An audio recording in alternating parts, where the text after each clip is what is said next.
ഡെസിഡെറിയസ് Erasmus റോട്ടറോഡാമസ് എന്ന പേര് അധികമാർക്കും സുപരിചിതമാണ് എന്നെനിക്ക് തോന്നുന്നില്ല.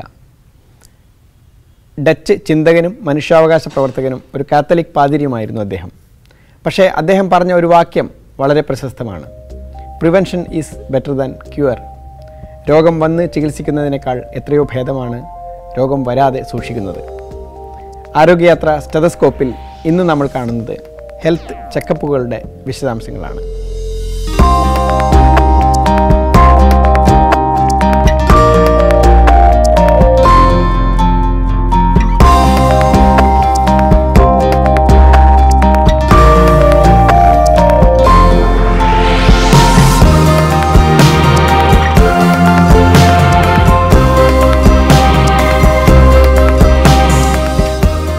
ആരോഗ്യരംഗത്തെ പഠനങ്ങളിൽ കണ്ടുപിടിക്കപ്പെട്ടിട്ടുള്ള കൗതുകകരമായ ഒരു കാര്യം, ലോകത്ത് ആകമാനം നടക്കുന്ന മരണങ്ങളിൽ 50% മരണം നടക്കുന്നത് പ്രതിരോധിക്കാമായിരുന്ന ചില കാരണങ്ങൾ കൊണ്ടുള്ള മരണങ്ങളാണ് എന്നാണ്. പ്രതിരോധമാണ് ചികിത്സയേക്കാൾ ഫലപ്രദം എന്ന് എപ്പോഴും ഡോക്ടർമാർ പറയാറുണ്ട്. രോഗം വരുന്നതിന് മുമ്പുള്ള പ്രതിരോധം, അത് നേരത്തെ എങ്ങനെ കണ്ടുപിടിക്കാം, അത്തരം കാര്യങ്ങളെക്കുറിച്ച് നമ്മളോട് സംസാരിക്കുന്നത് ഫാമിലി മെഡിസിൻ സ്പെഷ്യലിസ്റ്റും ഡയബറ്റോളജിയുടെയും പ്രിവെൻറ്റീവ് മെഡിസിൻ്റെയും ഇൻചാർജുമായിട്ടുള്ള ഡോക്ടർ ആർ വിജയരാജ്. ഈ പ്രിവെൻറ്റീവ് മെഡിസിൻ എന്ന് നമ്മൾ പറയുമ്പോൾ പ്രതിരോധിക്കാവുന്ന അസുഖങ്ങളെക്കുറിച്ചുള്ള പഠനം, സത്യത്തിൽ അത് ചെയ്യുന്നത് ഹെൽത്ത് ചെക്കപ്പിലൂടെയാണ് അല്ലേ? എന്താണ് ഈ റുട്ടീനായിട്ട് നടത്തുന്ന ഹെൽത്ത് ചെക്കപ്പ്? ജനറലായിട്ടൊന്ന് പറയാമോ? സാധാരണ ഈ ഹെൽത്ത് ചെക്കപ്പ് എന്ന് പറയുമ്പോൾ ജനങ്ങളുടെ ധാരണ കുറേ ടെസ്റ്റ് ചെയ്യുക, എന്നിട്ട് അതിൻ്റെ റിസൾട്ട്സൊക്കെ ഒന്ന് കമ്പയർ ചെയ്യുക, നോർമൽ റേഞ്ചിൽ വരുന്നുണ്ടെങ്കിൽ അത് നോർമലായിട്ട് അങ്ങോട്ട് വിട്ട് കളയുക, അതിനെ മറന്നു പോവുക എന്നാണ്. എന്നാൽ അങ്ങനെയല്ല. ഹെൽത്ത് ചെക്കപ്പ് ഏത് പ്രായത്തിലും ആർക്കും ചെയ്യാൻ ആവശ്യമുള്ളൊരു കാര്യമാണ്.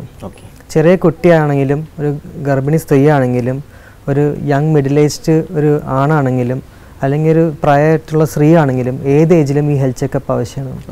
അതിൻ്റെ കാരണം എന്താണെന്ന് വെച്ചാൽ ഓരോ ഏജ് ഗ്രൂപ്പിനും ഓരോ ജെൻഡറിനും അതിൻ്റെ ആയിട്ടുള്ള റിസ്ക് ഫാക്ടർ ഉണ്ട്.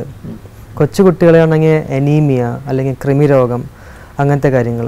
കുറച്ചുകൂടിയും ഒരു അഡോളസൻസ് ആയിക്കഴിഞ്ഞാൽ എന്നുവെച്ചാൽ ഒരു കൗമാരപ്രായമൊക്കെ ആയിക്കഴിഞ്ഞാൽ അതിൻ്റെ ആയിട്ടുള്ള ചില risk factors, stress, for example exam stress, അല്ലെങ്കിൽ ഉറക്കം ഒന്നിൽ തന്നെ കൂടും അല്ലെങ്കിൽ കുറയും. അപ്പം ചെറിയ ഇഷ്യൂസ് ആയാലും മതി, അല്ലെങ്കിൽ ചിലപ്പോൾ വലിയ ഇഷ്യൂസ് ആയിട്ടും വരാം, സൈക്കോളജിക്കൽ പ്രോബ്ലംസ് ആയിട്ട് വരാം.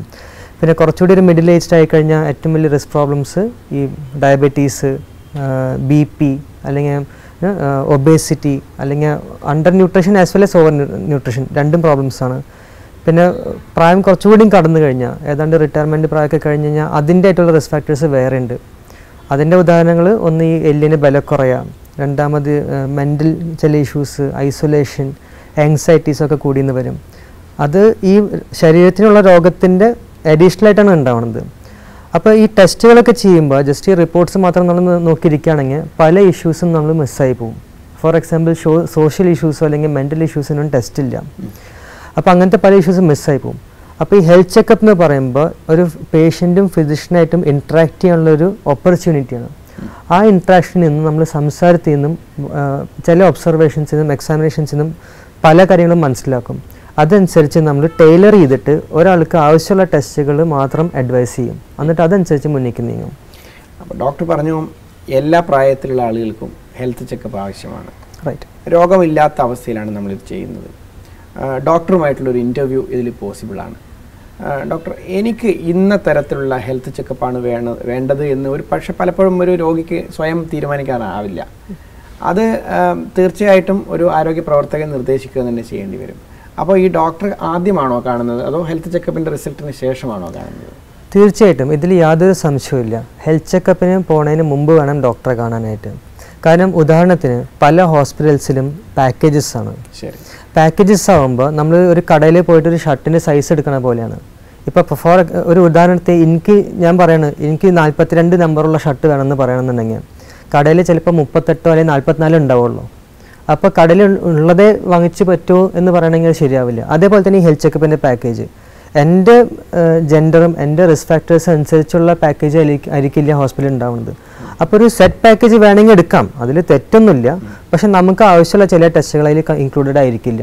അതേസമയം നമ്മുടെ റിസ്ക് ഫാക്ടേഴ്സിന് ആവശ്യമില്ലാത്ത ചില ടെസ്റ്റുകൾ അതിൽ ഇൻക്ലൂഡഡ് ആയിരിക്കും.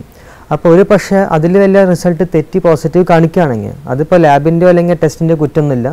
നമ്മൾ കുറേ ടെസ്റ്റ് അനാവശ്യം ചെയ്യുകയാണെങ്കിൽ ഏതെങ്കിലും ഒരു ടെസ്റ്റ് പോസിറ്റീവ് വരാൻ സാധ്യതയുണ്ട്, അതൊരു സ്റ്റാറ്റിസ്റ്റിക്കൽ പ്രോബബിലിറ്റിയാണ്. പക്ഷെ അങ്ങനെ എന്തെങ്കിലും തെറ്റി പോസിറ്റീവായിട്ട് കാണിക്കുകയാണെങ്കിൽ നമുക്ക് അൺനെസസറി എക്സ്പെൻഡിച്ചർ, അൺനെസസറി അതിൻ്റെ പിന്നാലെ ചേസ് ചെയ്തിട്ടുള്ള ടൈം ലോസ്, ആങ്സൈറ്റി അതൊക്കെ കൂടും. അപ്പോൾ ഫിസിഷ്യനെ ടെസ്റ്റ് ചെയ്യുന്നതിന് മുമ്പ് കാണണമെന്നുണ്ടെങ്കിൽ ഈ പോസിബിലിറ്റീസൊക്കെ നമുക്ക് നെഗറ്റ് ചെയ്യാൻ പറ്റും.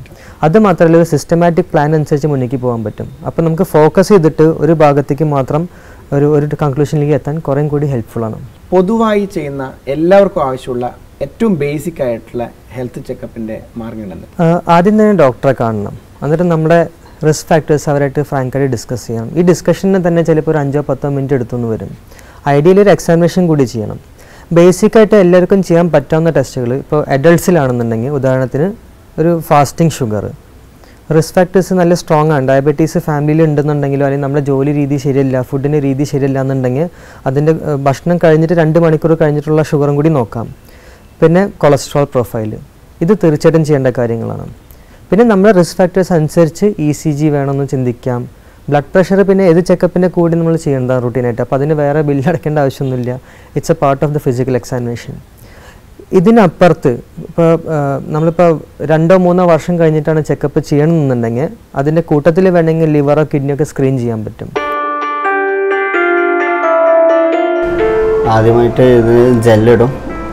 ജെല്ല് ഇമേജസ് ക്ലിയർ ആകാൻ വേണ്ടിയിട്ട്. ഫീമെയിൽസിനാകുമ്പോൾ യൂട്രസ്, ഓവറീസ്. ഇപ്പം ഞങ്ങളുടെ അനുഭവത്തിൽ ഞങ്ങളിവിടെ കണ്ടുകിടുന്നത് ലക്ഷണങ്ങൾ ഇല്ലയെന്നുണ്ടെങ്കിലും ഷുഗറിനും പ്രഷറിനും കുറിച്ച് പല ആൾക്കാർക്കും അറിയാം. പക്ഷേ ഇതൊക്കെ രോഗങ്ങളായിട്ട് മാറുന്നതിന് കുറേയും കൂടി മുമ്പ് നമുക്ക് ചില ടെസ്റ്റുകൾ ചെയ്താൽ മനസ്സിലാക്കാൻ പറ്റും. ഉദാഹരണത്തിന് ഇൻസുലിൻ ലെവൽസ്. ഷുഗർ കൂടി തുടങ്ങുന്നതിന് കുറേ വർഷങ്ങൾ മുമ്പ് ബ്ലഡിൽ ഇൻസുലിൻ ലെവൽസ് കൂടാറുണ്ട് പലർക്കും. പക്ഷേ ഇത് നമ്മുടെ അറിവില്ലായ്മ കാരണം, രണ്ടാമത് ടെസ്റ്റ് കുറച്ച് കോസ്റ്റ്ലി ആയ കാരണം നമ്മൾ അത്ര കോമൺ ആയിട്ട് റെക്കമെൻഡ് ചെയ്യാറില്ല. പക്ഷേ ഇൻട്രസ്റ്റഡ് ആണെങ്കിൽ ഞങ്ങൾ ഈ ടെസ്റ്റും ചെയ്യാറുണ്ട്. പലർക്കും ഇതിൻ്റെ റിസ്ക് ഫാക്ടേഴ്സ് വളരെ നേരത്തെ ഐഡൻറ്റിഫൈ ചെയ്യാറുണ്ട്. എന്നിട്ട് അതിനുള്ള പ്രതിവിധികൾ എടുക്കാറുണ്ട്. ബ്ലഡ് ചെക്കപ്പിനെ കുറിച്ച് പറഞ്ഞു. ഈ കൊളസ്ട്രോൾ അല്ലെങ്കിൽ ഷുഗർ അതല്ലെങ്കിൽ ലിപ്പിഡ് പ്രൊഫൈൽ ഒക്കെ നോക്കിയതിന് ശേഷം അതല്ലാതെ ഓരോ കാറ്റഗറിയിൽപ്പെടുന്ന ആളുകൾക്കും എന്തൊക്കെ തരത്തിലാണ് ഇതിൻ്റെ ഹെൽത്ത് ചെക്കപ്പിൻ്റെ ടെസ്റ്റുകൾ പോകുന്നത്? ജനറലായിട്ട് ഇപ്പം നമ്മുടെ ജനങ്ങൾക്ക് ഒരു ചെക്കപ്പ് പാക്കേജ് എന്ന് പറഞ്ഞാൽ ഫുള്ള് ലിവർ ഫങ്ഷൻസും കിഡ്നി ഫങ്ഷൻസും എക്സ്റേ ECG ഇല്ലാണ്ട് they will not be satisfied. അപ്പോൾ പലപ്പോഴും നമ്മൾ ഈ ടെസ്റ്റ് അതിന് വേണ്ടിയിട്ടാണ് ചെയ്യുന്നത്, ആ സാറ്റിസ്ഫാക്ഷൻ, ഒരു മനസ്സിന് സമാധാനം കിട്ടാൻ വേണ്ടിയിട്ട്. കാരണം ഫൈനലി നമുക്ക് പീസ് ഓഫ് മൈൻഡ് വേണം. അപ്പോൾ അതിന് റൗണ്ട് ഓഫ് ചെയ്യാൻ പലപ്പോഴും നമ്മൾ ടെസ്റ്റ് ചെയ്യാറുണ്ട്. എനിവേ അതിൽ ചെയ്യണതിൽ തെറ്റൊന്നുമില്ല. പക്ഷേ അത് കഴിഞ്ഞിട്ട് അത് പോസിറ്റീവായിട്ട് കിട്ടുകയാണെങ്കിൽ എന്ത് ചെയ്യണം എന്നുള്ള പ്ലാനും കൂടി മുമ്പേ തന്നെ ഉണ്ടാവണം.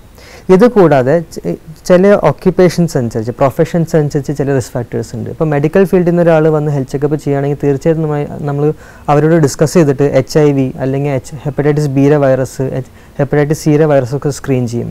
ഇപ്പോൾ ഒരാൾ കുക്കായിട്ട് വർക്ക് ചെയ്യുകയാണെന്നുണ്ടെങ്കിൽ നമ്മളവിടെ സ്റ്റൂള് മലം കുറച്ചുകൂടി ഒന്ന് കാര്യമായിട്ടൊന്ന് ശ്രദ്ധിച്ച് നോക്കും, ടെസ്റ്റ് ചെയ്ത് നോക്കും. പിന്നെ പല ആൾക്കാരും ട്രാവലിംഗ് സെയിൽസ്മെനാണ്. ട്രാവലേഴ്സ് എന്ന് വെച്ചാൽ ചിലർ ചൈനയിലും മലേഷ്യയിലും ദുബായിലും ഓസ്ട്രേലിയ, അമേരിക്ക പല സ്ഥലങ്ങളിലൊക്കെ കറങ്ങി നടക്കുന്ന ആൾക്കാരായിരിക്കും. അപ്പോൾ അവർക്ക് അവരുടെ ആയിട്ടുള്ള ചില റിസ്ക് ഫാക്ടേഴ്സ് ഉണ്ട്. അപ്പോൾ അതനുസരിച്ചുള്ള വാക്സിൻസ് നമ്മൾ അഡ്വൈസ് ചെയ്യും. ഫോർ എക്സാമ്പിൾ ഗൾഫിലേക്ക് പോകുകയാണെങ്കിൽ നമ്മൾ മെനിങ്കോകോക്കൽ വാക്സിൻ എടുത്തിട്ടുണ്ടോ എന്ന് എൻഷുർ ചെയ്യും.